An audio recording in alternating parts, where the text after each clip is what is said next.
Bom dia.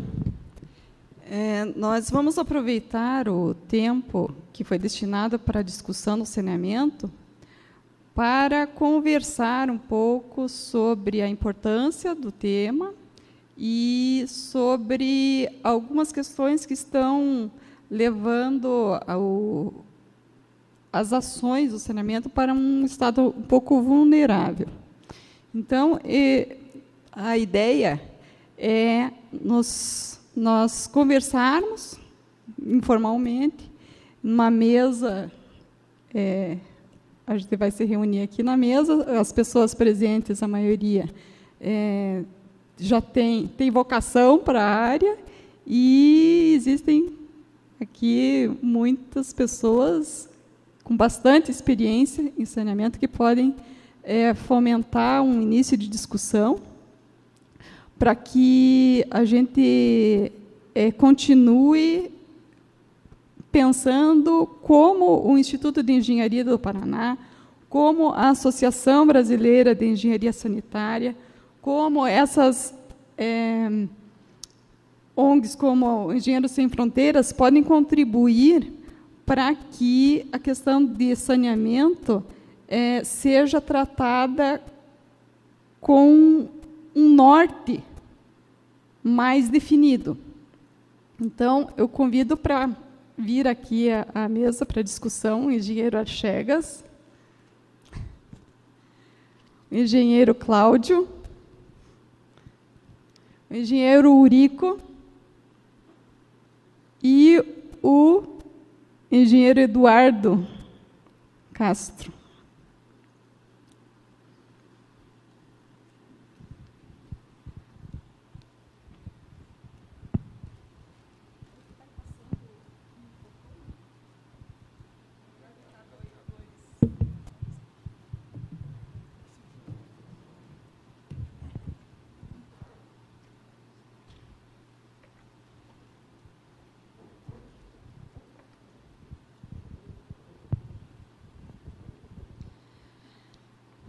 Bem,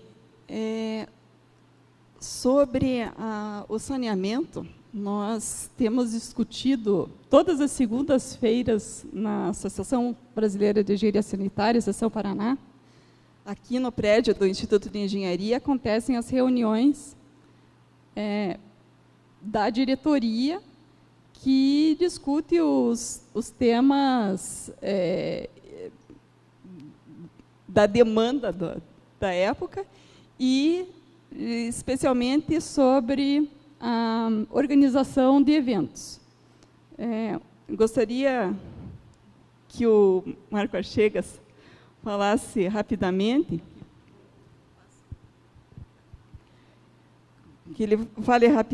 sobre alguns dos eventos importantes que vão ser realizados aqui em Curitiba, aqui no Paraná, tem um em Foz do Iguaçu. Em 2018, o Congresso Brasileiro vai ser realizado aqui em Curitiba em 2021, Congresso Nacional de Engenharia Sanitária, um evento de porte nacional importante. E a gente vai conversar depois um pouco sobre como nós precisamos nos posicionar para que as decisões da engenharia sanitária ocorram da melhor maneira. Por favor, chega. Bom dia a todos. Meu nome é Marco Antônio Archegas Ferreira, sou conhecido como Archegas na Sanepar e na vida civil, digamos assim. Na realidade, minha formação acadêmica foi engenharia de transportes, mas eu no decorrer da vida, acabei me direcionando para o saneamento. E trabalhei na Sanepar durante 32 anos e estou aposentado já, vai fazer 5 anos de lá. E nesse período eu terminei, quando saí da Sanepar, eu me dediquei à Associação Brasileira de Engenharia Sanitária e Ambiental, a ABES, cuja sede da seção Paraná é aqui no próprio Instituto de Engenharia. E lá nós tratamos dos assuntos relacionados ao saneamento básico, né, e suas ações. Como a Mazília falou, o ano que vem a ABES estará patrocinando um evento que se repete a cada 2 anos. A ABES ela tem dois eventos bianuais. Um ano acontece o Congresso Nacional da ABES e no outro ano acontece um simpósio. Um ano é com a Itália e o outro ano é com Portugal. Com Portugal se chama Silubesa, que é o Simpósio Internacional Luso-Brasileiro, e com a Itália é o Cibesa, que é o Simpósio Internacional Brasil-Itália. E o Cibesa ocorrerá em junho do ano que vem em Foz do Iguaçu. O tema está sendo fechado, mas seria virado para o saneamento em áreas periféricas, digamos assim, tá? Ver como é que eles estão, né, como é que o Brasil está conduzindo os processos relativos ao atendimento a essas populações periféricas, digamos assim, né? E nós temos muito interesse em fechar, ver com a Itália como é que a Itália também está conduzindo os seus processos, principalmente na parte dessa situação nova, né, com a vinda da grande quantidade de imigrantes, né, como é que a Itália está tratando esse assunto. Nós vamos ter uma videoconferência semana que vem, essa semana, a semana que vem, vai ter uma videoconferência com a ABES Nacional para justamente tentar buscar fechar toda a temática desse encontro que ocorrerá em Foz do Iguaçu. E em 2021, a ABES Paraná, Seção Paraná, será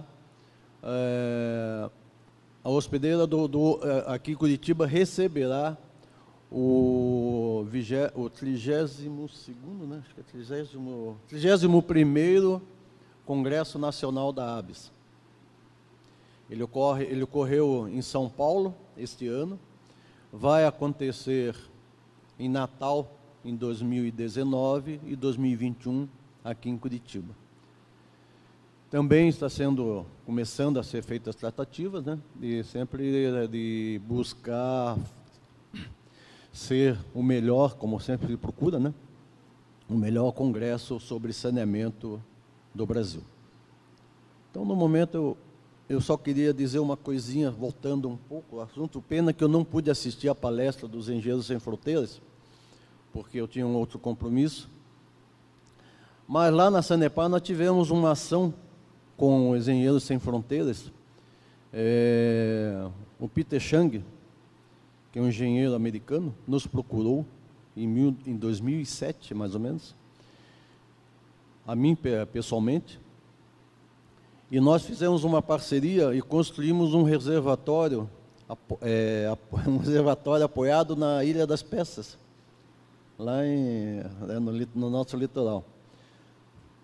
Eles vieram vários estudantes americanos e de outras nacionalidades, e eles ficaram durante 30 dias trabalhando lá conosco.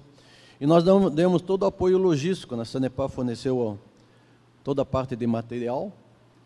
Eles entraram com a mão de obra e a tecnologia, inclusive trouxeram formas perdidas, de forma de isopor e tudo mais. A Prefeitura de Guaraqueçaba deu todo o apoio para eles, parte de hospedagem, alimentação e tudo mais. E nós, em 30 dias, foi feito esse reservatório, que eu acredito que esteja funcionando ainda. Não sei, eu não voltei mais lá para saber. A Sanepar tem esse tipo de coisa, a gente começa a fazer, depois a gente acaba mudando de área e você acaba não retornando, não tem esse feedback. Mas eu acredito que esteja funcionando, porque lá tinha esse reservatório apoiado, nós refizemos toda a parte da adutora, que essa Ilha das Peças ela é atendida pelo continente. E tem lá quase 30 quilômetros de adutora, que sai do continente e atravessa os braços de mar e chega na ilha.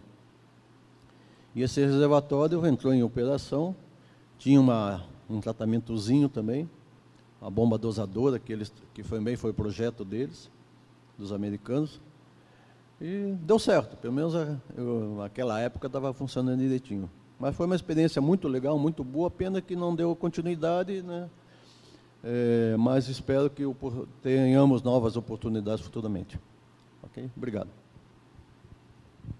Obrigada. Na medida que vocês tiverem perguntas, por favor, levantem a mão, a gente vai conversar, fazer um bate-papo aqui hoje.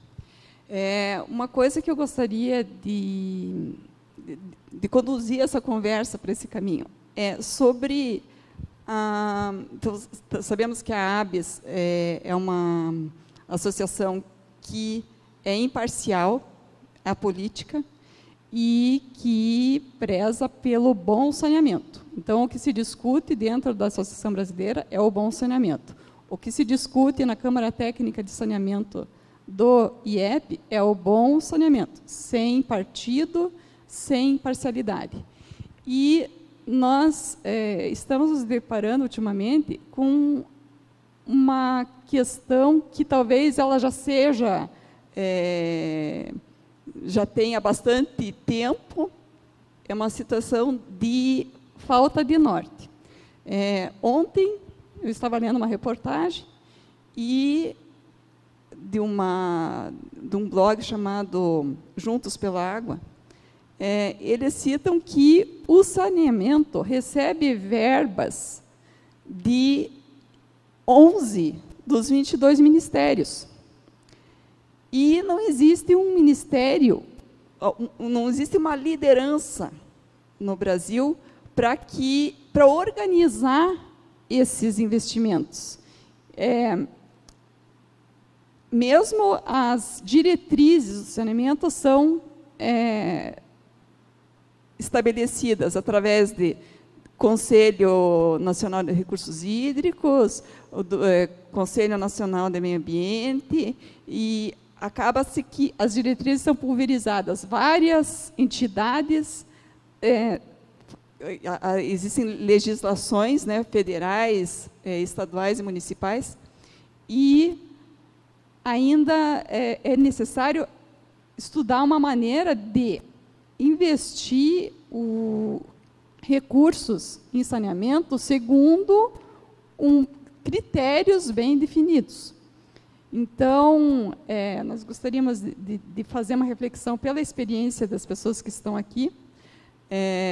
O engenheiro Eurico gostaria que falasse um pouquinho sobre a questão do esgoto, do esgotamento sanitário.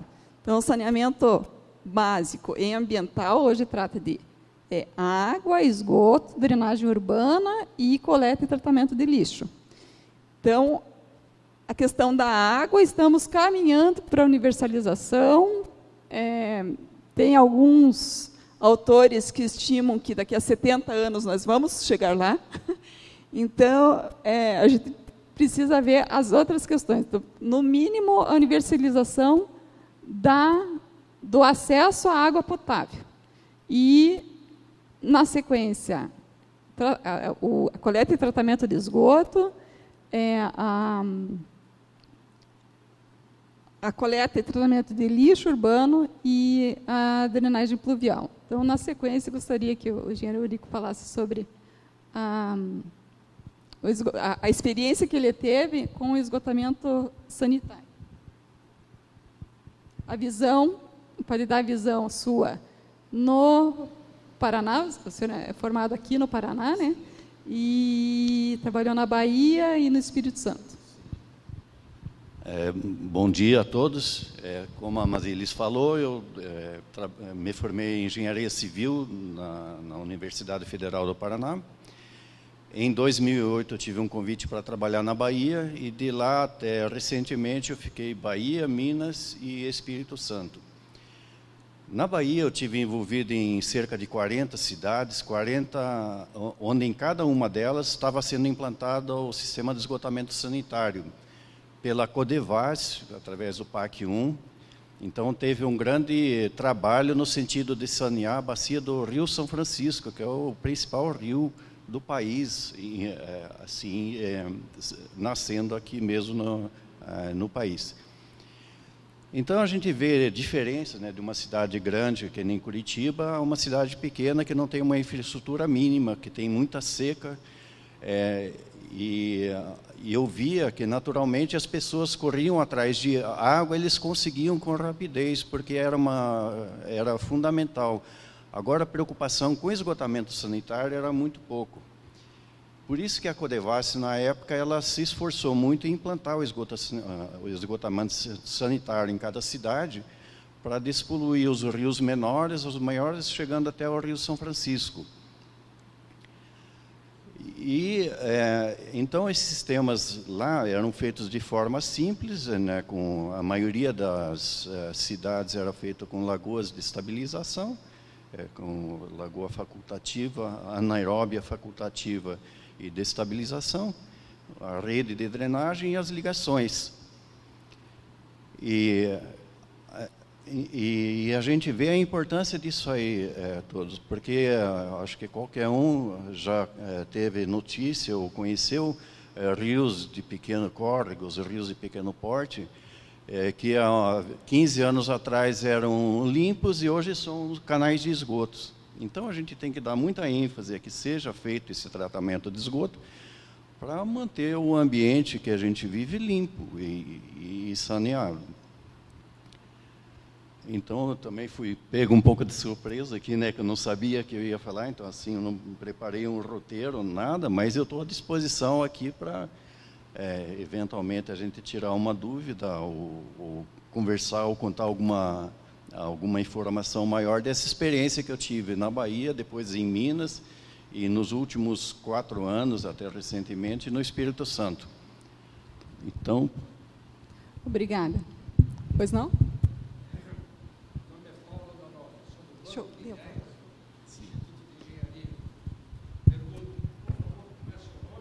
É Eurico Tchaikovsky. Eurico, isso. Qual foi a técnica que vocês usaram para tentar despoluir os afluentes do Rio São Francisco? Basicamente, vem muito de uma forma cultural também. Só que nós tivemos envolvidos nos sistemas de implantação de esgotamento sanitário. Ou seja, cada casa tinha que ter uma ligação de esgoto, esse esgoto era canalizado nas redes coletoras, levados ou diretamente até a estação de tratamento ou até as estações elevatórias e tratado nas estações de tratamento de esgoto, de onde o emissário final ia dirigir esse esgoto para o rio com em torno de 95% de pureza da água. Isso significa ser mais limpo do que muito rio natural que a gente vê por aí. Então, ele saía mais limpo, tanto é que até na região da Bahia, por exemplo, na Caatinga, lá é muito seca, há muita carência de água. Então, as pessoas até queriam comprar, obrigavam para ter o efluente ali para irrigar algum pasto, alguma plantação de árvores e alguma coisa. Então, basicamente, é esse o sistema que se faz. Por favor, eu vou ser mais conciso na minha pergunta. O afluente do Rio São Francisco, logicamente, passava por alguma cidade, e nessa cidade tinham áreas que jogavam esgoto nesse afluente. Vocês iam de casa em casa para verificar se tinham tratamento? Sim, a obra é feita em cima de um projeto com levantamento de todas as casas, sem exceção. Sem exceção. E, naturalmente, todas essas casas constantes no projeto eram ligadas e, complementarmente, também as casas novas que tivessem aparecido nesse meio do tempo, desde o projeto até a execução da obra. Tá bom, muito agradecido. Agora entendi perfeitamente. Obrigado. Obrigado pela pergunta também.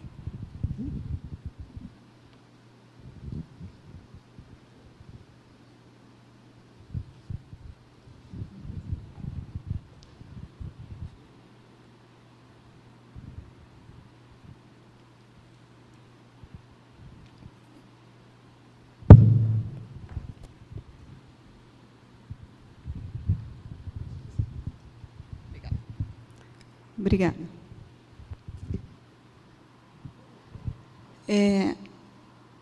A organização do uso da água talvez seja a questão que a gente precise refletir melhor. Dentro dos critérios das técnicas de minimização de rejeitos, a gente precisa hierarquizar as ações. A primeira ação do uso de qualquer elemento da natureza ou de um processo industrial ou de resíduos sólidos, a primeira ação é minimizar. A gente sempre tem que pensar em não desperdiçar. Em segundo lugar, na impossibilidade de não ter nenhum uso, a gente precisa usar a água. Nós precisamos usar a água e existe um mínimo indicado pelas organizações das Nações Unidas de saúde para que um consumo per capita mínimo para que a população tenha condições de saneamento satisfatórias. Mas hoje nós temos ainda hábitos que levam ao desperdício. Então, a gente precisa pensar em usar o mínimo possível, cada vez. Tanto nas residências, como nas indústrias, como na irrigação, como em todos os usos da água. E eu gostaria que, nesse aspecto, o engenheiro Cláudio comentasse um pouco sobre a dissertação de mestrado que ele fez, que ele apresentou na Universidade aqui do Paraná, na Universidade do Paraná, e que fala sobre a cultura que nós devemos rever em relação ao consumo de água. Eu gostaria que ele comentasse os resultados do seu trabalho e falasse um pouco das perspectivas de uso da população, da cultura, da necessidade dos responsáveis pelo saneamento de proporem a reflexão sobre como utilizar menos água. Então, esse é a primeira questão. Utilizando menos água, a gente vai captar menos, a gente vai dispor menos no esgoto depois. Então, é a questão mais importante. Depois da minimização, a gente deve pensar em reuso, e depois do reuso é que a gente deve pensar na questão de tratamento. Então, às vezes, por força do hábito, o que a gente faz acaba se repetindo com vícios, né? Mas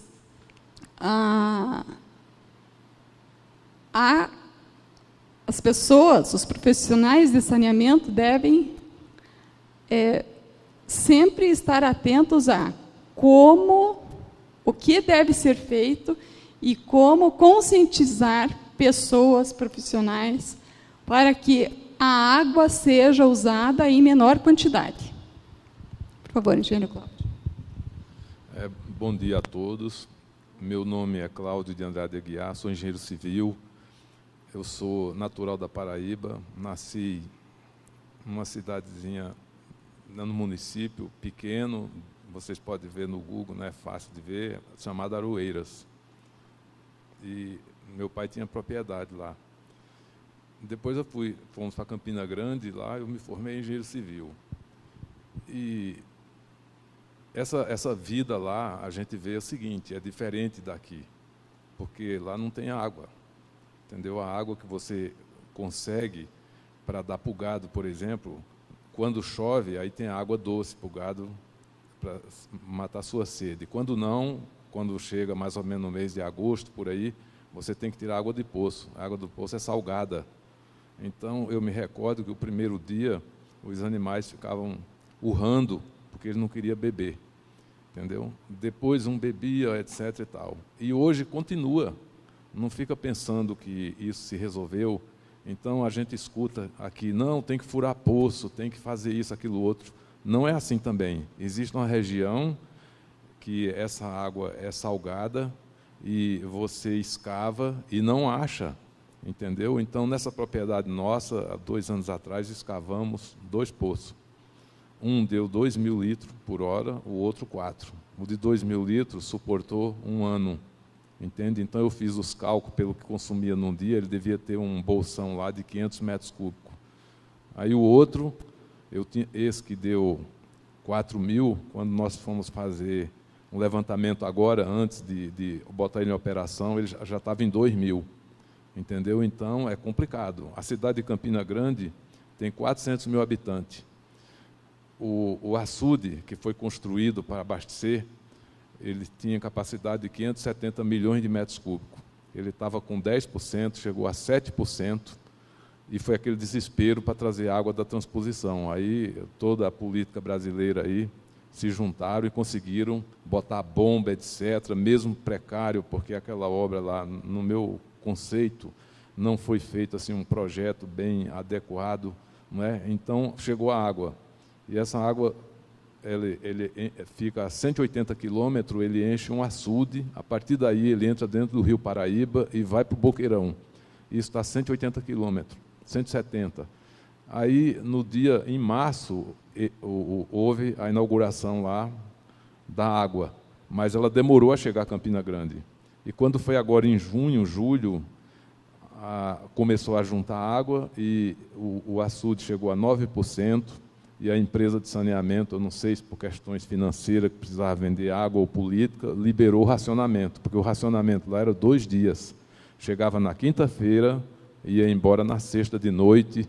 A nossa casa, como era numa região mais baixa lá dos meus familiares, então até o sábado tinha água. E aí, dentro da casa, você nem imagina como é que é. Lava roupa, junta a água que lava roupa, não é? Você vai lavar prato, você ensaboa, limpa o prato, ensaboa, depois põe uma bacia com água e vai enxaguando. É assim. E quando houve a liberação, a população se revoltou, não queria que fosse liberado, entendeu? E continuam fazendo racionamento. Não é? Então, a gente se acostumou com isso, a economizar água, entende? Para não gastar o mínimo possível, isso que ela abordou aí. E depois que eu me formei engenheiro, fui trabalhar em empreiteira, andei esse Brasil inteiro, acabei vindo morar aqui em Curitiba. Em 83 eu fiz uma especialização na área ambiental, porque era um assunto palpitante que me incutiu na época que eu fui trabalhar na Serra dos Carajás. E a Vale do Rio Doce, através do convênio com o Banco Mundial, exigia essas questões ambientais em tudo, entendeu? Uma árvore para tirar, para fazer uma terraplenagem, tinha que ter todo um cuidado para poder você não deformar o ambiente, não é? Depois tinha que recuperar ele, tinha viveiro para replantar árvore e tal, então eu fiquei com aquilo na minha cabeça, tanto é que depois nas obras por aí a gente fazia isso. Aqui no Contorno Leste, o Dr. Paulo foi companheiro nosso lá no trecho, então nós juntamos toda a camada vegetal do lado, depois que explorava a jazida, voltava o material, depois fazia hidrossemeadura, essa coisa toda, não é? Então, quando foi em 2003, aí eu fiz essa especialização em meio ambiente. Eu morava no condomínio e eu disse, puxa, eu comecei a pesquisar o negócio de água, consumo de água, etc. e tal, quanto se gastava. Aí fui na Sanepar, o pessoal lá me deram toda a atenção, eu peguei o consumo médio de Curitiba, que eles chamam de economia de água, né, para cada residência. Então, a média na época era 124 litros por pessoa dia. Lá no condomínio é 224. Olha só, gastam quase que o dobro. E aí eu fiz essa especialização e depois eu gostei da coisa e resolvi fazer mestrado. Aí eu fui lá na Federal e daí a gente tem que fazer um plano de trabalho. Na verdade, o plano que eu ia fazer era mais sobre recuperação estrutural. Mas o engenheiro da área de saneamento, eu fui conversar com ele, apresentei a minha monografia, ele olhou para mim e disse o seguinte: se você não quiser vir trabalhar comigo, eu vou pegar esse seu trabalho e mandar outra pessoa pesquisar. Mas se você quiser, vai ser muito bem recebido. Aí eu fui. E aí, como ele acabou de falar, eu não trouxe assim, os dados para dizer para vocês. Então, todo mundo fica, tem que usar água de reuso, tem que isso, aquilo, outro, etc. E daí eu fiz uma pesquisa lá no prédio, né? Uma pesquisa com bastante, uma amostragem praticamente quase o edifício inteiro, são duas torres, e a conclusão que a gente chegou é o seguinte: a preocupação é fazer água de reuso. Essa daí é a última questão a fazer. Se você não tem um projeto num prédio onde já prevê isso aí, ou água de chuva, não é gastar sem ter um retorno devido, não é? Porque normalmente você quer também o lado econômico. Agora, olha só, a primeira coisa era mudar os hábitos da pessoa. Na pesquisa, eu perguntava: quando você vai escovar os dentes, você deixa a torneira aberta ou fecha? A maioria deixava aberta. Fazer a barba, a mesma coisa, não é? Então, aí, em cima da pesquisa, a somatória toda que nós fizemos, a conclusão que chegou é o seguinte: se o pessoal tivesse bons hábitos, se economizaria em torno de 29%. Só com isso aí, mudança de hábito. Entende? A segunda coisa seria a troca de bacia. Nós pegamos os dados das bacias, aquelas bacias antigas, não é? Com aquelas descargas hidra. Então, teria uma economia razoável e você precisava somente trocar uma bacia. A outra questão era você botar arejador. Arejador é uma pecinha que põe na ponta da torneira, que ela fica toda espumante. Então, você tem uma sensação que vem bastante água e vem uma quantidade de água menor. A outra seria você colocar aqueles reguladores de vazão. Feito uma arruela com um furinho que você põe dentro da torneira. Então, com isso aí, você tinha uma economia substancial, não é? Agora, as pessoas têm que mudar o hábito e entender que tomar uma ducha, ligar o chuveiro lá com toda vazão possível, então, é uma coisa assim que teria que se reeducar novamente, não é? Para poder ligar a água, você se molha, aí saboa, depois enxágua, mas muitas pessoas não gostam disso, principalmente as mulheres com os cabelos, né, que usa bastante água, passa bastante creme, tira e coloca. Então, a nossa pesquisa, se vocês procurarem no site, inclusive a gente fez um estudo de hierarquia, mostrando, em termos de custo, qual que seria a sequência lógica para poder você aplicar. Por exemplo, se você pega água de chuva, então o prédio tem 600 metros quadrados. Se você coletar água de chuva para distribuir para 56 unidades, não compensa, é muito pouco, não é? A mesma coisa se você for aproveitar água de reuso. Então, você ia gastar uma fortuna, entende? Que você tem que olhar esse lado econômico. Você não teria como recuperar esse dinheiro num período muito curto. Então, fica quase inviável. O certo é, quando fizer o projeto, antes, já fazer esse estudo. Esse que foi uma abordagem que ela falou, por exemplo, você diminui o consumo de água. O que é que acontece? Os reservatórios têm um alcance maior, não é? Você imagine, aqui em Curitiba o cara consome 120, média, 124. Aí outros estão consumindo 240. Ele poderia gastar só de 124. Esses 100 metros cúbicos ficaria no reservatório. Então, talvez não precisasse de fazer outros reservatórios para poder suprir essas necessidades. Então, o que tem é isso. Se gasta além do devido, tem muito desperdício, não é muito desperdício. Se eu não me engano, tem local aí que chega a ter 50%, não sei se é SEDAI ou se é São Paulo. É uma coisa de louco, não é? Porque os caras furam a rede.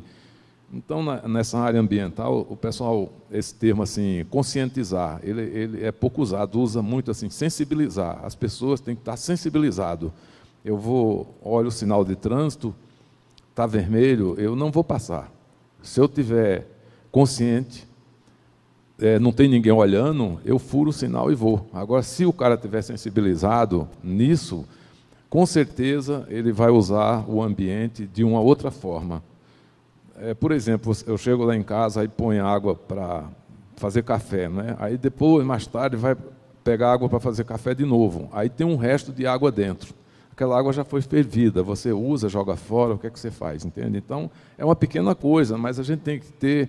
Bom, quando eu ferver, eu uso ela toda, né? Uso ela toda, ou aproveito o restante para tirar gordura de alguma coisa lá. Então, isso é sensibilização que tem que ter. Mas esse trabalho que eu fiz, eu fiquei muito, muito contente, porque depois outras pessoas me procuraram até pelo site, pedindo informação, né? E agora, há pouco tempo, quando houve essa crise, que o Nordeste inteiro está em crise, eu escutava exatamente esses cuidados que a pessoa deveria ter, que você vai reduzir muito a quantidade de água consumida. É isso, alguma pergunta aí estão à disposição. Muito obrigado.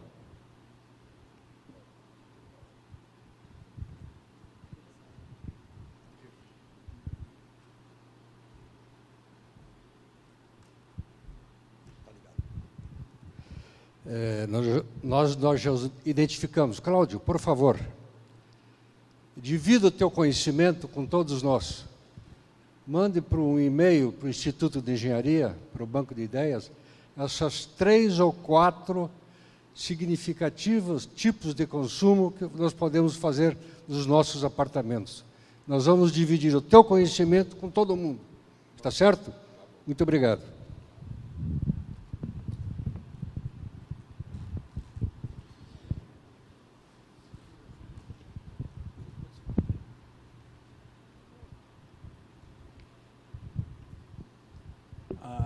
Queria fazer uma pergunta, se essa questão de sensibilização da população, até que ponto ela é funcional e até que ponto é necessário que um órgão público ele atue de maneira punitiva, digamos assim, as pessoas que excedem o uso da água ou outros bens que são divindos da natureza. Por exemplo, taxas, multas, aplicações nesse sentido.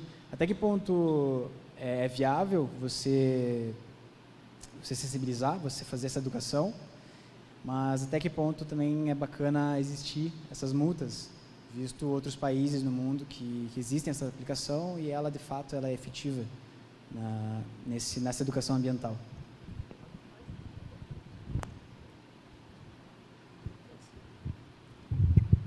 Bem, isso aí é uma questão assim cultural, né? Você vai ter que levar muito tempo. Eu te digo, por exemplo, você para num estar desse aí está tudo desocupado, tudo. Um sábado de manhã você para, aí o guarda vem, entendeu? E te multa.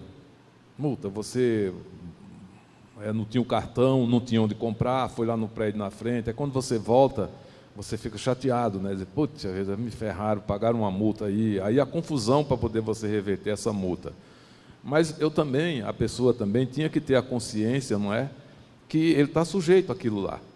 Agora, muitas vezes, as abordagens que é feito, você pega a semana de trânsito, a gente não devia ter, eu acho que tem a semana amarela, não sei o quê, não é? Que o pessoal tinha que ir lá sensibilizar os motoristas. Você, quando vai tirar a carteira de motorista, como que tira a carteira de motorista aqui? Você passa ali, paga R$ 1.400, aí a autoescola ajeita tudo, arruma, treina você decora, vai lá, assina, vem embora.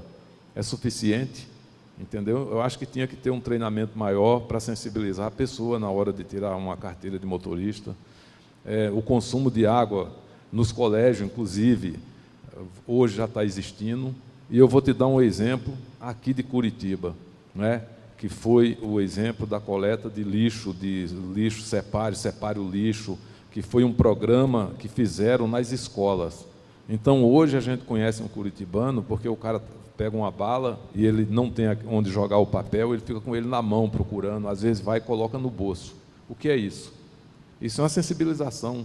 O cara não está ali, se você jogar o papel ali, você vai levar uma multa. Não é, o cara está aquilo incorporado no DNA dele, que ele tem, que ele não pode jogar o papel ali fora. Eu acho que é esse tipo de campanha que tinha que fazer, e as pessoas assimilarem isso aí, não conscientizado. Você vai lá, é assim, se fizer errado, leva uma multa, não sei o quê. O cara está ali, na hora que alguém discutiu, ele comete. Agora, se ele está sensibilizado, ele não faz. É o que, há muitos anos atrás, eu visitei a Alemanha, o sinal vermelho para você não passar, e as pessoas ficam tudo esperando, entendeu? Até o sinal abrir para ele. Não vem carro, não vem nada, mas o cara está ali, ele vai cumprir aquilo lá, aquilo está nele. Eu acho que é essa educação que a gente tem que ir transferindo e repassando. Muito obrigado. Não sei se eu respondi. Obrigado. Gustavo, eu gostaria de complementar sobre... Não é exatamente uma resposta para a pergunta que você fez, mas é uma opinião minha sobre responsabilidade dos profissionais do saneamento em relação aos desperdícios que acontecem antes de chegar no usuário, a água. Esses desperdícios, hoje, no Brasil, chegam, muitas vezes, no caso do Rio de Janeiro, por exemplo, em algumas cidades, a 1.000 litros por dia, por ligação. E essa perda não é referente apenas a vazamentos. Aí estão também perdas de faturamento por causa de falta de controle. Falta de controle é roubo de água, submedição. Mas da água que é perdida em vazamentos, cerca de mais de 30% no Brasil, mais de 30% da água produzida é perdida em vazamentos, antes de chegar nos usuários. Então, eu acho que é importante, sim, fazer uma conscientização do varejo, né, de cada uma das pessoas, mas é muito mais importante fazer uma conscientização dos profissionais de saneamento. Não é mais para perder água. A gente não vai mais produzir água para ser jogada fora. Essa questão a gente tem que discutir muito. E aí é que entram as políticas públicas, que a gente gostaria de começar a fazer uma reflexão hoje aqui.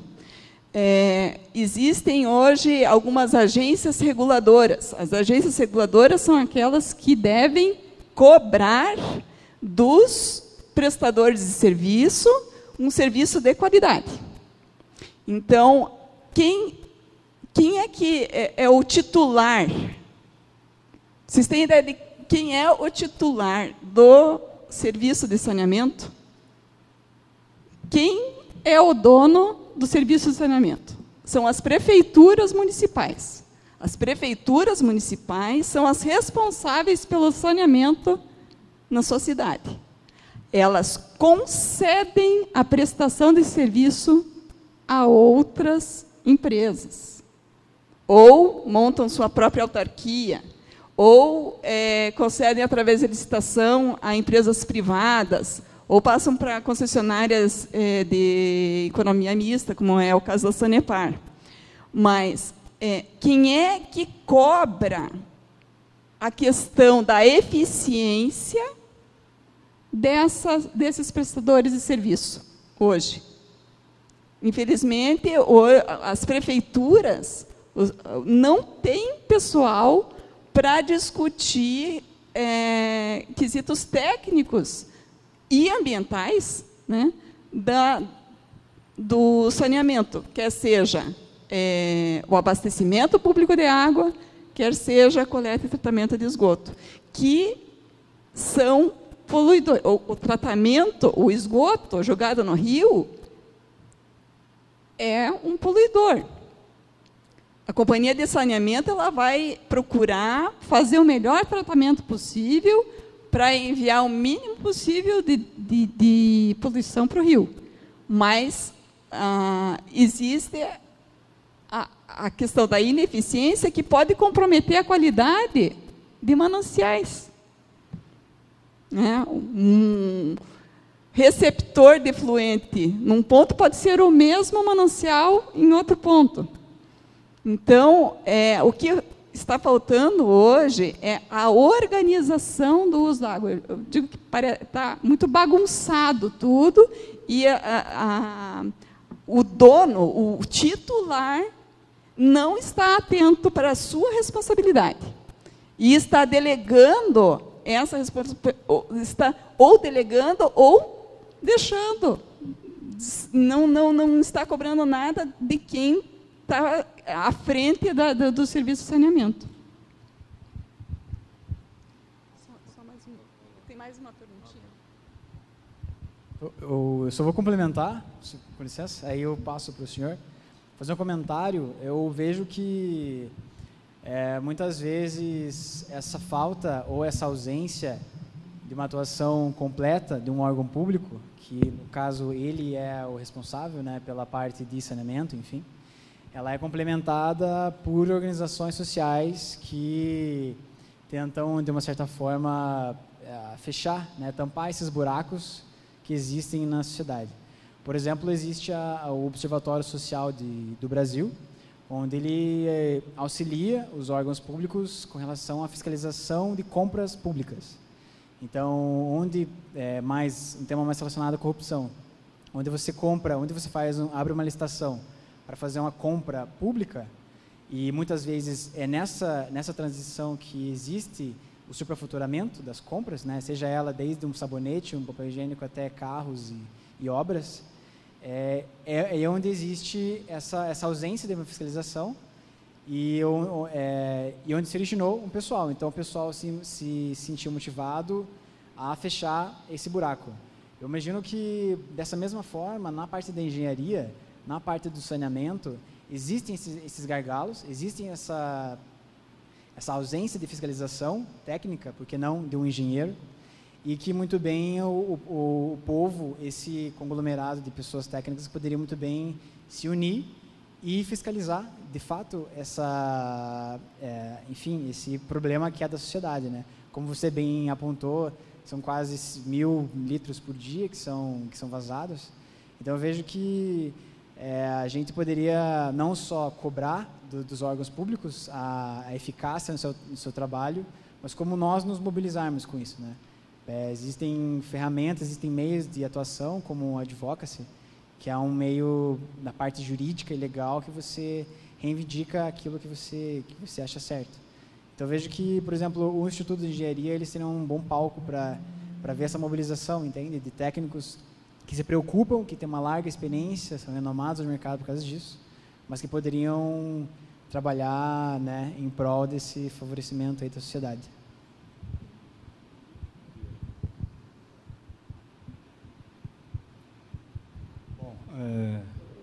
Bom dia a todos, ainda não é meio-dia, bom dia, né? Meu nome é Ricardo, eu sou engenheiro químico, né? Minha vida profissional, hoje eu sou aposentado, tenho uma empresa de consultoria. Trabalhei na unidade de Araucária da Ultrafértil, né? A unidade de fertilizantes, que é do sistema Petrobras, foi privada, hoje está com o sistema Petrobras novamente. Então, trabalhei 33 anos, né, aqui na unidade, e depois eu recebi um convite da Vale, eu fiquei trabalhando na Vale 6 anos até aposentar. E nessa parte de saneamento, na unidade de Araucária, eu fui responsável pela unidade de tratamento de efluentes industriais durante mais de 10 anos, né, uma unidade que objetiva tirar amônia e ureia do efluente, que é uma fábrica de amônia e ureia, então, logicamente, vai ter no efluente também. Mas assim, né, uma coisa que eu achei muito interessante, que você comentou, é sobre a questão da educação. Eu acho que isso é muito forte na minha visão e tem um efeito multiplicativo muito grande. A minha primeira viagem a trabalho foi para a Alemanha, fiquei 30 dias lá e me impactou a vida inteira. Na época eu tinha 26 anos, né? Eu tentei fazer uma coisa errada, você comentou sobre a questão do tráfego, sinal de tráfego. Tentei passar no sinal vermelho e não tinha carro nenhum. Uma alemã me chamou, quase que me pegou assim, você não faça isso porque você vai estar dando exemplo para uma criança pequena que não pensa igual a você. Então você veja o nível de engajamento das pessoas, isso em 1980. Então, imagina hoje, né? Quer dizer, uma sociedade não muda sem, na minha visão, sem uma educação, e que essa educação permeie por gerações. Talvez a mudança ocorra, na minha visão, quando passar por uma situação de muito estresse, como São Paulo passou, que a minha filha é engenheira também, mora lá e passou por essa situação de racionamento. Então, assim, naquela época, né, teve um evento na Fiesp, e eu acabei indo. E eles trouxeram um especialista da Austrália, que teve uma crise hídrica de muitos anos. Conseguiu sair recentemente, quando teve chuvas, coisas de Deus, né, que conseguiu encher os reservatórios lá. E uma coisa que é totalmente diferente aqui do Brasil, é que lá, quando o reservatório chega em 90%, começa a ter o racionamento. Algum tipo de racionamento vai ter. Aqui no Brasil, a gente só raciona quando está no final, não tem mais o que fazer. Parece que os governantes têm receio de dizer, olha, o nível está caindo, ele estava em 95, caiu para 90. Se continuar assim, daqui 3 meses vai faltar água. Então a gente tem receio de falar com antecedência, porque isso denigra a nossa imagem como representante, como legislador, como prefeito, seja lá o que for. Mas é importante, isso para mim eu acho que é fundamental, sabe? Porque você começa, antes da coisa ser crítica, você já começa a aumentar o tempo que aquela quantidade de água vai ser suficiente para a população. Há uma questão climática, que eu também especializei muito nisso, que é uma dúvida daqui para frente, que tem correntes que dizem que São Paulo pode passar a ter uma nova crise de abastecimento de água por falta de chuva, né? Por enquanto está tudo bem, mas a gente não sabe o dia de amanhã. Então, essa questão de educação, ela é fundamental para que engaja a quantidade reduzida, não é tão grande, como você falou, 1.000 litros, né? Mas você tem um universo de pessoas enorme, né? Se cada uma tem 1 milhão de pessoas, cada uma economizar 10 litros, imagina isso num dia, né? Mas não é fácil, eu acho que tem que começar na escola pública e os filhos têm que dar o exemplo para os pais. Eu não vejo outra saída para você colocar essa questão, para reeducar as pessoas com relação à água, né? E a questão de reuso, eu também concordo com o que a Mazília falou sobre o desperdício, né? É a questão de o que está gastando mais água, por exemplo, num condomínio, né? Então tem que ver a questão do Pareto, né? O que é o maior gastador e se é que tem alguma ação rápida que você possa tomar ali, né? Então são questões muito importantes. A minha experiência dentro de uma fábrica, o que acontece? Lá você tem água, você capta água também. Então, quando a captação deu problema na bomba, você tem que conviver com menos água, a gente consegue, né? Todo mundo consegue, basta querer, né? Mas é que dentro de uma fábrica o horizonte de pessoas é menor e é meio que uma imposição, né? Precisa, vai ter que economizar, um vigia o outro, é uma questão de sobrevivência. Mas isso, para espalhar isso para uma população muito grande, né, cujo crescimento habitacional foi imenso, né? Quando eu vim para Curitiba, em 1979, tinha 600 mil habitantes, hoje tem 2 milhões quase. Quer dizer, um crescimento exponencial, né? Como é que você vai conseguir lidar com tudo isso, né? Eu acho que a educação, o sistema público, a educação primária, tem que focar isso. E, por último, essa questão que comentou sobre o prefeito, né, a capacidade do prefeito de gerenciar, eu acho que no Brasil, hoje tem a Advocacia Geral da União, né? Alguém podia ter, eu penso que deveria ter uma Engenharia Geral da União, porque hoje todos os projetos que se liberam, são liberados por políticos, mas qual a análise da engenharia, de que aquilo é prioritário, aquela região? Eu acho que isso política pública precisa melhorar também. Era o que eu tinha para contribuir. Só um momentinho, eu gostaria, sobre política pública, ainda voltando à pergunta do Gustavo, sobre a questão de licitações. Uma coisa que nós, engenheiros, devemos ter em mente é o seguinte: Não sei se vocês já ouviram falar, não sei se vocês concordam comigo, mas o barato sai caro. O barato sai caro. Então, quando você pensa em corrupção, a primeira coisa que vem à mente é superfaturamento. Você falou em superfaturamento. Mas qual é o preço certo? É superfaturado em relação ao quê? Tudo é relativo, né? O superfaturado é o dinheiro mal investido, né?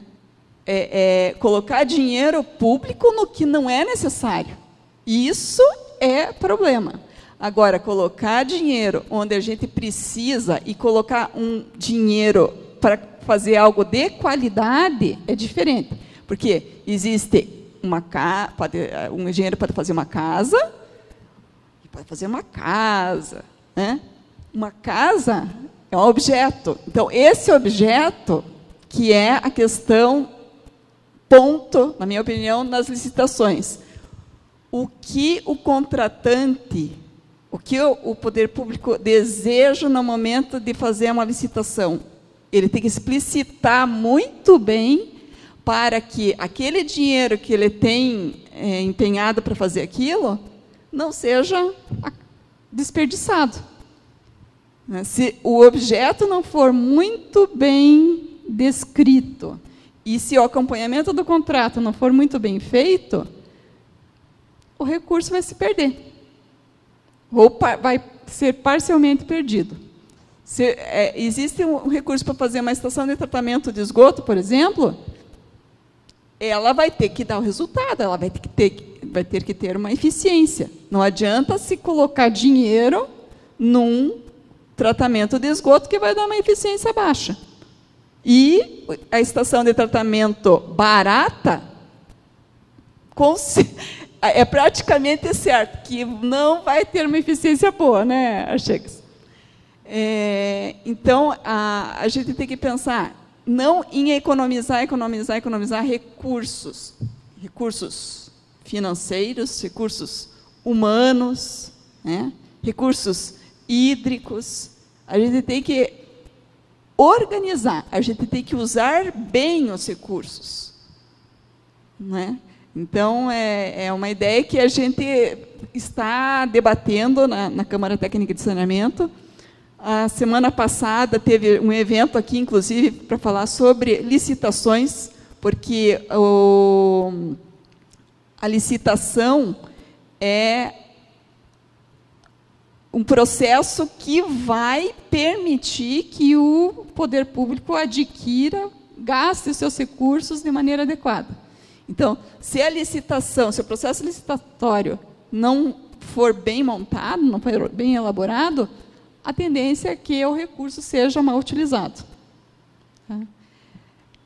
Alguém mais tem pergunta? Tenho uma pergunta. Pode fazer pergunta. Bom dia, meu nome é Priscila, eu sou estudante de Engenharia Civil. É um prazer estar entre profissionais tão qualificados e com uma experiência tão vasta. Eu até peço desculpa caso eu fale alguma besteira.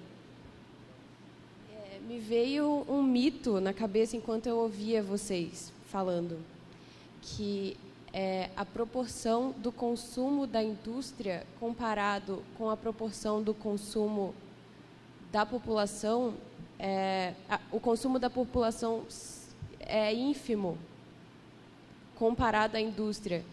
E isso esse mito acaba influenciando o consumo da população. Porque, bom, já que as indústrias estão aí, elas são muito mais consumidoras e influentes no gasto, então, tanto faz o meu consumo. O que vocês acham disso? Vocês acham que existe isso, que é real? Como que a gente pode quebrar isso da mente da população até para a gente começar a ter mais responsabilidade? Eu basicamente não conheço esse dado, se o consumo da empresa ou da residência é maior ou menor, mas o fato é que para uma empresa é um insumo, né? Então, você pega uma ultrafértil, alguma coisa assim, é um insumo, custa caro, impacta muito. Então, até como a dimensão é grande, tiver um impacto ambiental, o impacto ambiental muito maior, vai ter órgãos como o IAP, outros fiscalizando e tem uma pressão muito maior em cima. Na residência também tem um alto consumo, mas é muito pulverizado, né? Então, um desperdício, é difícil ser medido, é difícil chegar no final do mês e acompanhar e falar assim, pô, minha conta esse mês deu 10% mais alta. Por quê? Será que é um vazamento? Ninguém tem uma gestão interna dentro de casa para entender como que é o consumo da água em casa e como funciona, né? E até, falando de esgoto, a falta de saneamento, né? Se tem uma comunidade com 10 mil casas, 10 mil casas despejando esgoto num riacho, é muito mais difícil para um órgão, para um IAP, por exemplo, chegar nas 10 mil casas e atuar para fazer uma rede de esgoto do que uma empresa, entendeu? Então, acho que são dimensões um pouquinho diferentes, mas sim, faz sentido a tua colocação. Seria uma solução seria a gestão interna das pessoas, auxiliar as pessoas a terem uma gestão do seu próprio consumo, porque aparentemente elas não estão conscientes da sua influência. Perfeito. Como no caso da água, como energia elétrica, ninguém sabe quantos % se gasta em cada aparelho, na pia ou na lâmpada, o qual. Então, a pessoa não tem o poder de decisão de tomar e falar assim, eu vou economizar água aqui, isso aqui vale a pena, isso aqui não vale a pena. Que é mais ou menos no comentário dele do reuso da água e tudo. Então, talvez, se a gente conseguir mostrar cases para as pessoas, em casos reais de projetos de economia, casos de sucesso, apresentar para as pessoas e disseminar informação, talvez pode ser uma saída realmente para o pessoal tomar consciência dentro de casa e adotar, por exemplo, vai comprar a bacia sanitária, compra uma menor, máquina de lavar roupa, você não precisa comprar a maior máquina de lavar roupa, compra a ideal para o teu uso. Questão de frequência de lavagem, etc. Eu acho que tudo isso pode ser trabalhado, é bem interessante. E é só informação para o usuário, que é um ponto-chave que está na discussão na mesa aqui, né? Eu tenho mais uma colocação que eu acabei fazendo enquanto eu ouvia vocês. Eu moro em Curitiba há 3 anos. Eu morei minha vida inteira em Manaus, no Amazonas. E não tem como não fazer uma comparação. É incrível o sucesso de todo tipo de gestão aqui em Curitiba e na qualidade. E aí me vem o sentimento de por quê? Por que não está acontecendo para lá? Principalmente sendo na beira de uma das maiores bacias hidrográficas do mundo. Manaus, outro dia, estava alagada no centro da cidade, alagada. Os carros do meio, parecia que estavam num rio. Então, me vem uma frustração, né? Por que um lugar tão importante, hidrograficamente, para o mundo, está tendo esse descaso? Pelo que eu acabei de pesquisar, apenas 9% da população de Manaus tem acesso a esgotamento, a saneamento. Então, é uma colocação assim, para reflexão. Por que isso está acontecendo? Eu, como profissional, espero muito aprender com vocês para que eu possa voltar para lá e ajudar de alguma forma. Mas, assim, primeiramente, dá uma frustração. Então, eu queria saber de vocês, pela experiência de vocês aqui em Curitiba, aonde foi que a Sanepar foi acertando? Então, eu queria que vocês lembrassem de situações em que vocês trabalharam na Sanepar e com o IAP, como que a Sanepar foi se mostrando efetiva, né, para se preocupar com a população. Isso é um ponto.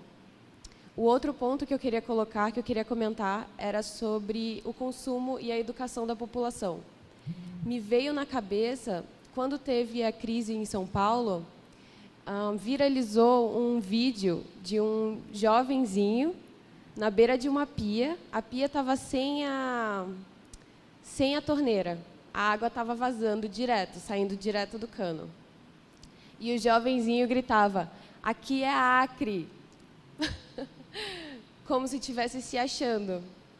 Né? Aqui é Acre, ha, São Paulo. Então, assim, o Brasil ele é tão grande, né, territorialmente, geograficamente, e lá a gente tem essa questão da abundância. Então, talvez Curitiba seja um exemplo para a gente para a gente esquecer que a gente tem essa abundância, que a gente tem essa responsabilidade nos nossos recursos, mas também como que a gente consegue exemplificar Curitiba e fazer ela ser multiplicada. Eu imagino, pelo tanto que eu vivi aqui, que seja devido à história da colonização de Curitiba, que vem de uma população que já veio lá da Europa, sofrida pela escassez de recursos. Então, aqui no Brasil, a gente tem vários daqueles menininhos desse vídeo que viralizou, essa mentalidade de aqui é a Acre, aqui é a maior bacia hidrográfica do mundo. A gente não consegue desenvolver essa responsabilidade porque a gente ainda está em abundância. Será se lá no norte do Brasil a gente vai ter que perder a água para ter essa consciência que vocês têm aqui? O que falta, será, para a gente desenvolver projetos eficientes para lá?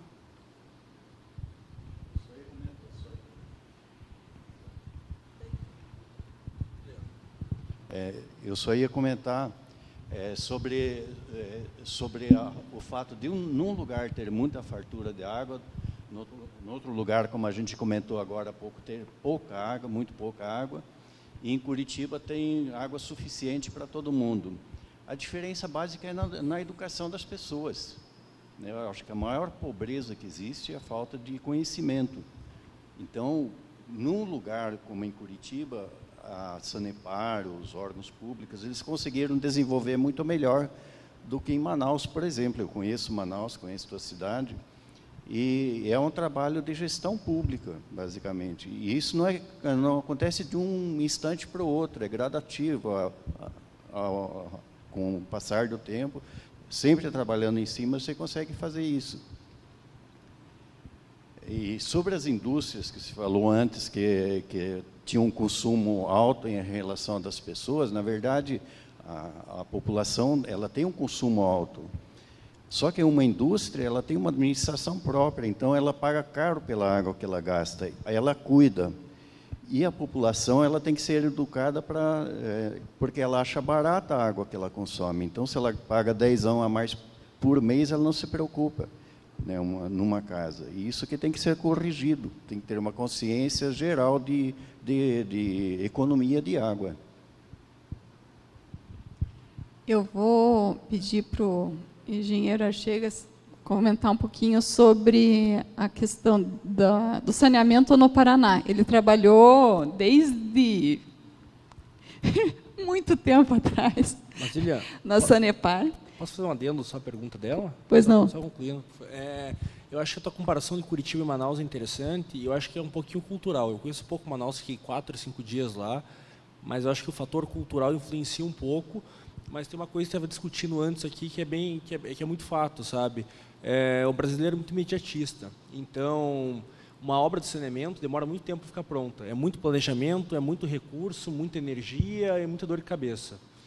Então, que político, que é o político que hoje que aprova, que faz todo o manejo para conseguir tirar esse papel, vai querer fazer isso pensando no longo prazo, sabe? Não é uma coisa que ele vende diretamente, porque ninguém, quando fica doente e vai para o hospital, pensa, porque é falta de saneamento. A pessoa pensa, eu tenho água em casa. Então, essa parte da educação que está sendo debatida amplamente aqui, eu acho que é extremamente relevante, tanto na cultura, de a gente começar a pensar um pouquinho mais a longo prazo, como na Alemanha acontece muito bem isso, que eu já conheço bem o caso lá.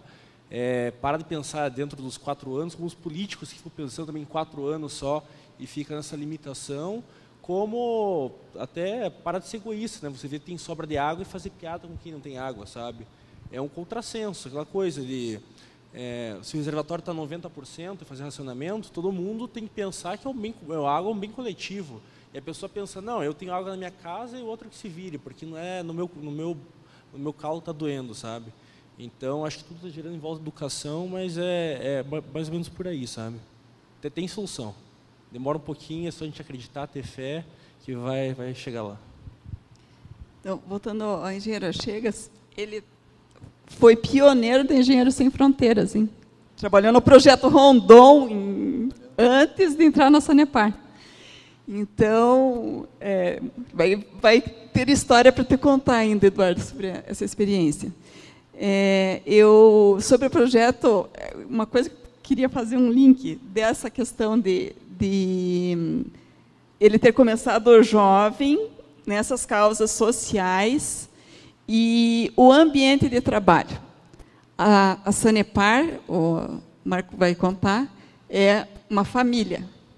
É como se fosse uma família. As pessoas que estão lá, elas trabalham com muito... É uma coisa muito gratificante.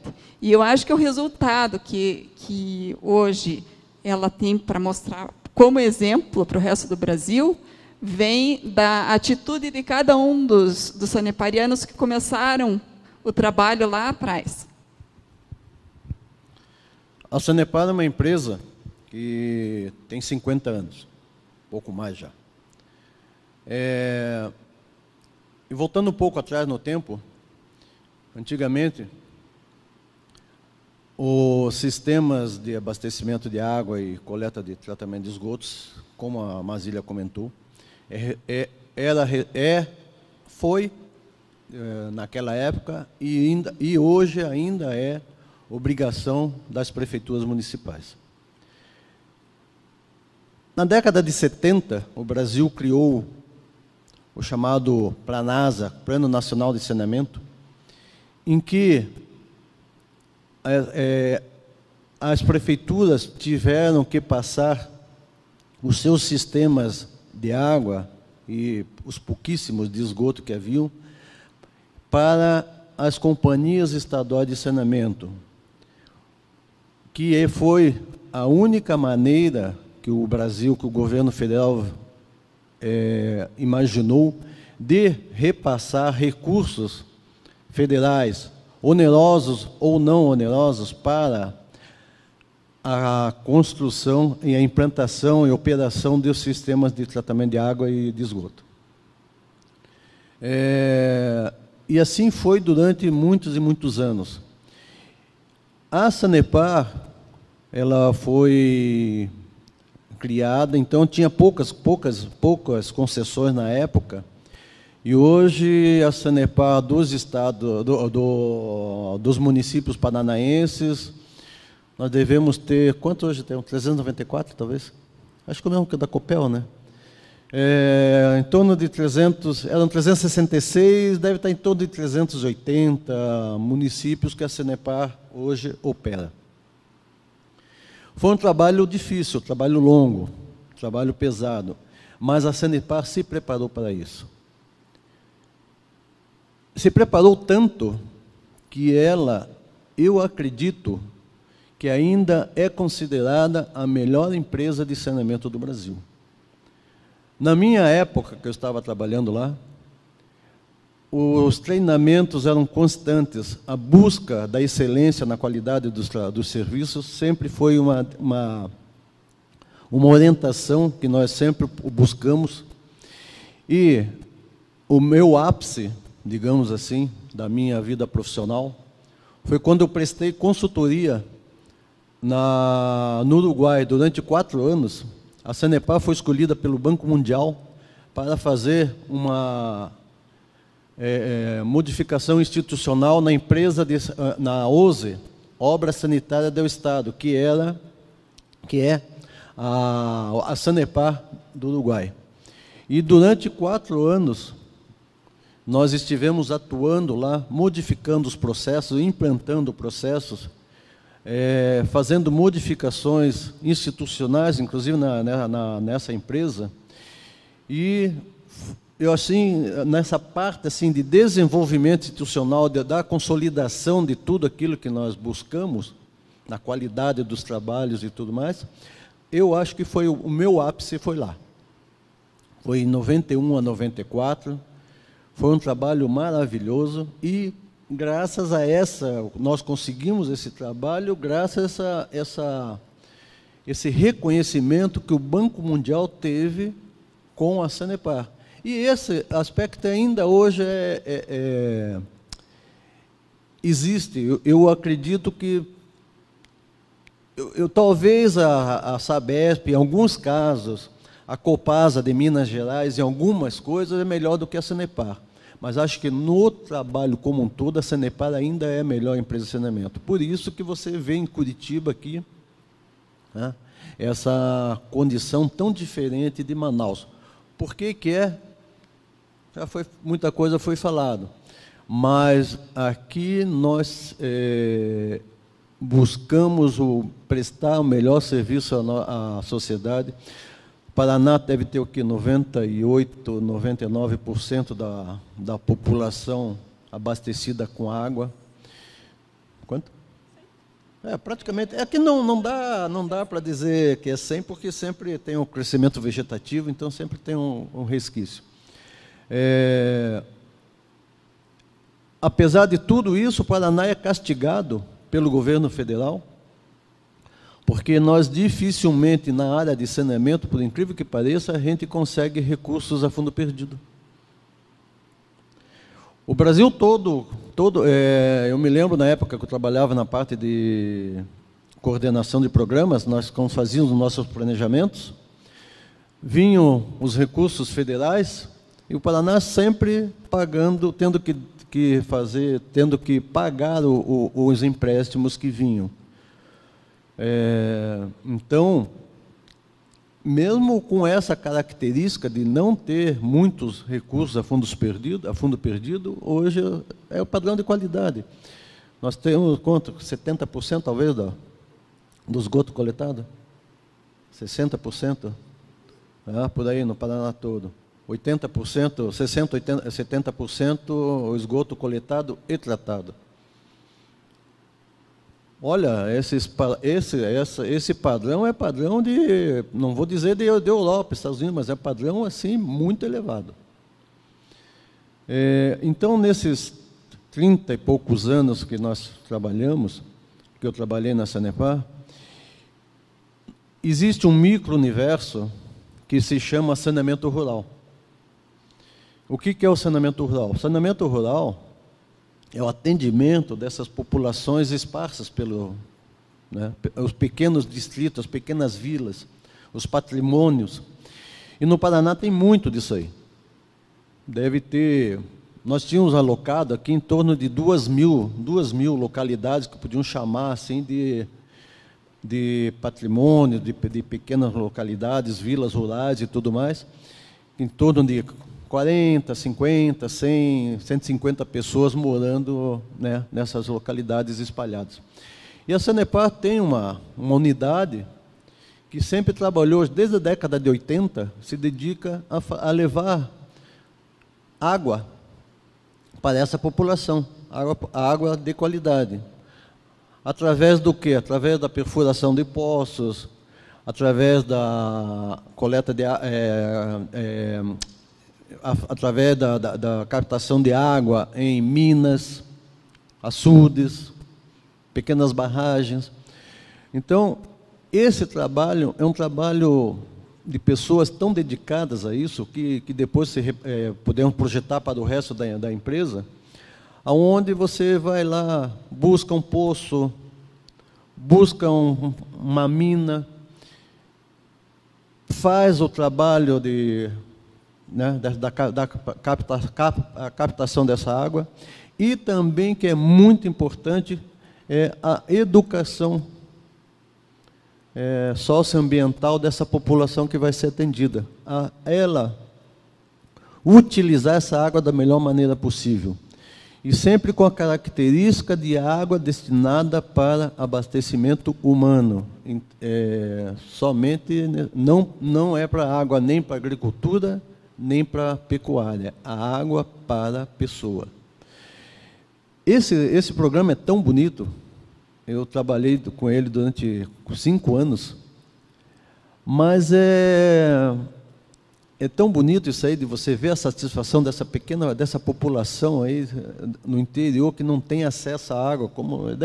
Eu conheço o Ceará, as comunidades lá no interior do Ceará, que também são atendidas com o programa de saneamento rural. É tão legal, tão gratificante para quem trabalha e para quem recebe aquele benefício, que que você se entusiasma demais com isso aí.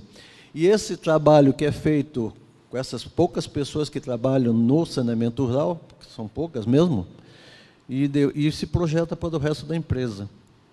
Então, a Sanepar tem assim essa característica de, nesses 50 anos, sempre ter buscado excelência no seu serviço. Então, muito trabalho, busca de muitos recursos.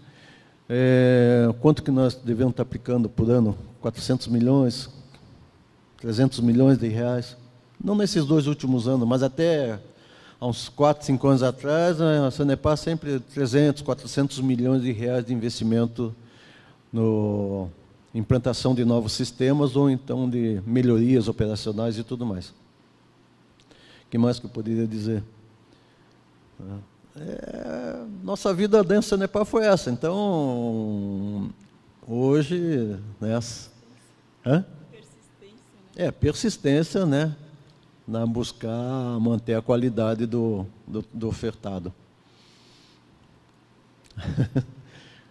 Alguém queria fazer alguma colocação, Cláudio?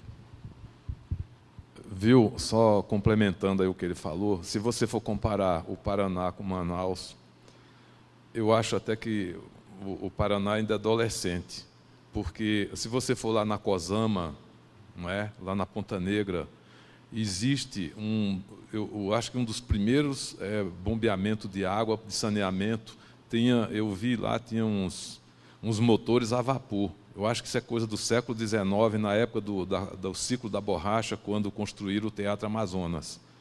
E o Paraná, ele teve uma ocupação, ela foi rápida, mas ela foi assim gradativa, não é? Então o pessoal foram sedimentando essa educação de aproveitar, de projeto. Outro dia eu estava vendo um filme da época do governador Ney Braga, quando construiu essa rodovia do café, que era daqui para Londrina, na década de 60.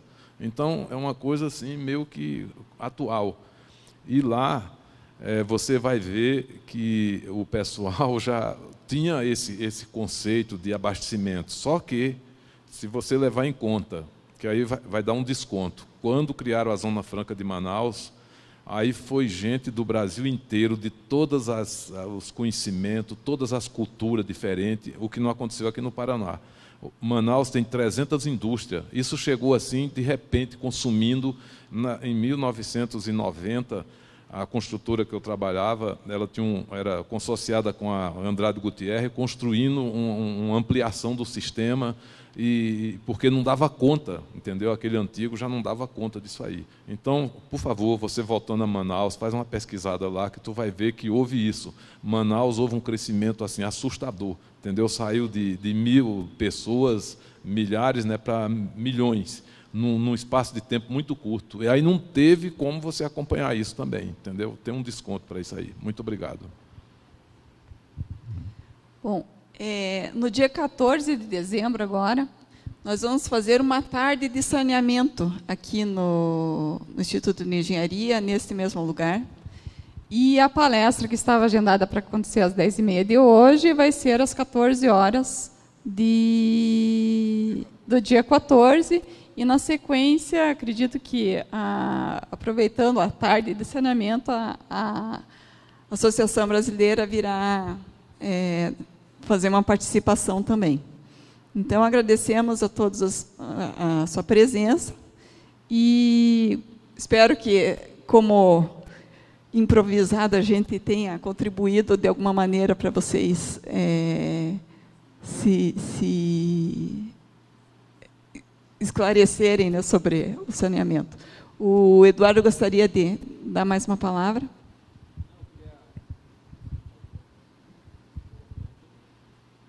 Pronto. Eu queria agradecer a Masília o espaço aqui de botar o Engenheiros Sem Fronteiras na mesa e participando junto do IEP, né? Eu acho muito interessante a iniciativa e me chamou muito a atenção agora nessa discussão que voltou muito à educação, sabe? E gostei muito de saber do projeto de 2007 lá, não conhecia o projeto Sanepar, estou interessado em conhecer e, se possível, visitar a obra lá. Eu acho que pode ser um aprendizado muito grande aqui para Engenheiros Sem Fronteiras Curitiba, com certeza até para motivar voluntários, a gente aprender como foi feito e como deve ser feito. E um quesito muito interessante nos projetos é não somente chegar e atuar no projeto, fazer o projeto e ir embora, mas dar, por exemplo, essa educação ambiental para as pessoas. Então, a gente chega numa creche, chega numa escola, é informar ela um pouquinho melhor do que como funciona. Não, você não pode frequentar aquele rio que é poluído, você não pode nadar naquele tipo de rio. São um tipo de informações básicas, mas que fazem toda a diferença na formação da pessoa e até no que a sociedade vai virar depois, a comunidade em si ali. Então, eu convido a todos aqui a participarem junto do Juraci Fronteiras. Acho que essa mesa pode ser uma grande mesa de orientação para vários voluntários que podem atuar nesse tipo de projeto. E eu acho que isso casa muito bem com toda a temática e discussão que a gente teve aqui. Eu acho que pode ser muito benéfico para ambas as partes. Gostaria de chamar o engenheiro Grock para...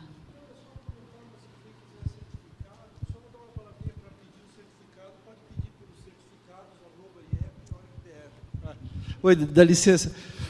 Só lembrando, principalmente para quem é estudante, que às vezes quer e precisa do certificado de participação na palestra, você pode pedir através do e-mail certificados, no plural,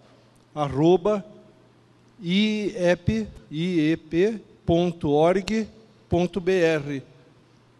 Ou, eventualmente, eu não sei se tem uma lista lá já na mesa, mas pelo e-mail vem direitinho o certificado. Eles mandam pelo e-mail, porque às vezes o pessoal precisa ou quer, né, para protocolar na secretaria do curso lá, tá bom? Isso tanto para essa palestra como para as outras. Obrigado, viu? Obrigada pela participação. E aguardamos vocês no dia 14 de dezembro e fazemos convite para participarem do Instituto de Engenharia do Paraná, que tem mais de 10 câmaras técnicas, né? São 15 câmaras técnicas, linkadas com a Câmara Técnica de Saneamento, tem a Câmara Técnica de Energia, Câmara Técnica de Sustentabilidade e a de Catástrofes Naturais. E outras, muitas, porque o saneamento envolve muitas disciplinas, né? E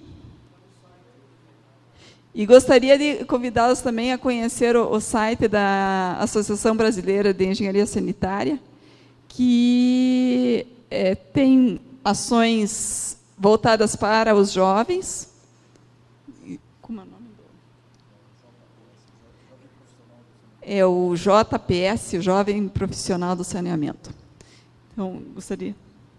Só um momentinho. O engenheiro da ABS gostaria de dar mais uma palavrinha. Você lembrou bem, me veio à memória, na parte de educação, a Sanepar está assinando um convênio, uma parceria com o Rotary Club, através da Fundação Rotária, e dentro desse convênio, dessa parceria, serão construídos centros de treinamento ambiental em diversas cidades do estado do Paraná, justamente com a finalidade de desenvolver ações de educação ambiental para os alunos nas escolas públicas e escolas privadas. E isso é o aperfeiçoamento de um trabalho que a Sanepar tem desenvolvido assim já há muitos e muitos anos. Nas nossas estações de tratamento de água e estação de tratamento de tratamento de esgoto, a Sanepar normalmente já possui um ambiente adequado e ela sempre convida, sempre foi uma regra disso nas áreas operacionais, sempre convida as escolas municipais a visitarem, municipais, estaduais e privadas, a visitar essa estação de tratamento. E o nosso pessoal da área operacional, ele é preparado para prestar esse tipo de ação, né? Dar aula, ensinar como é que funciona, como é que é feito o processamento da água. Então, todo esse trabalho de educação virado para essa parte ambiental. E com esse convênio, essa parceria que será feita com o Rotary Internacional, o Rotary disponibilizará multiplicadores, né, para que seja, né, melhor disseminado junto às populações das cidades. Eu sei que tem em Ponta Grossa, aqui em Curitiba deve estar pronto já, Ponta Grossa, Cascavel, Maringá, Londrina, e eu acho que serão, eu acredito, eu não conheço os detalhes do projeto. Esse projeto nós começamos a mexer com ele quando eu fui presidente do meu clube, de Rotary, há uns 5 anos, 6 anos. Se lembra, nós começamos a fazer bem pouquinho, e agora desenvolveu. Muitos de vocês conhecem, né, o Alage, Antônio Alage, engenheiro. Ele foi da Copel, né? E foi diretor também da Sanepar. E ele, como foi diretor também do Rotary Internacional, da parte da Fundação Rotária, ele que, digamos assim, buscou firmar esse convênio que está saindo agora. E com isso aí vai ser um trabalho muito legal, virado para essa educação ambiental, que é importantíssimo isso, né? Tudo que nós falamos, a parte de consumo de água e tudo mais, isso que o Cláudio trabalhou, né? Então, vamos aguardar para ver a sequência dos acontecimentos aí. Então, a gente vê que o saneamento tem realmente muitas ações voltadas para ele, e vamos continuar discutindo para que haja uma convergência. Todas as ações converjam para o mesmo resultado, que é o bom uso da água e a aplicação do dinheiro público de maneira eficaz. Obrigada.